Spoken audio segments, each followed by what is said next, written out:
Huli sa daing untok na pag-uuran ngunya na aldaw, doble ang pag-iingat kan supermarket dicer na si John sa iyang paglaog sa trabaho. Amay daakon maghali siya sa saindang residensya sa barangay Gogon, Legazpi City. Ngani da imaabutan nin pagbabaha. Pirmi man da siya nagdadaranin kapote ngani maprotehiranan sa iyang sadiri sa helang nadarakan mga pag-uuran.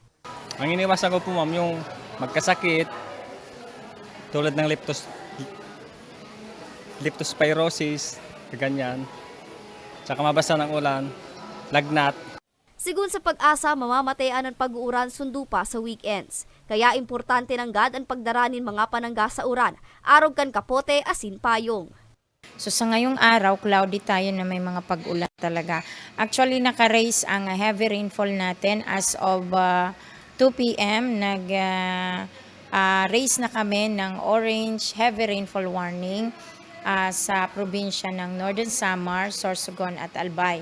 And the rest of the provinces, nakaka-experience sila ng mga moderate rains.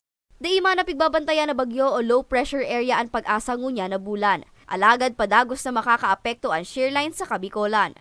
So sa ngayon, baka hanggang mamayang gabi, we wait kung mag-escalate pa siya or hindi na. Pero precisely maulan tayo ngayong araw hanggang mamayang gabi. And bukas, cloudy pa rin tayo na may mga pag-ulan pero bagaman siguro hindi na kasing lakas ngayon. So, and then by Sunday, baka amihan ang mararanasan natin.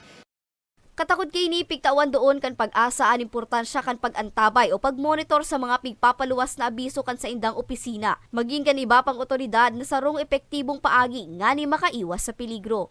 Para sa mga baretang Tatak Bicol, Angeline Dagta.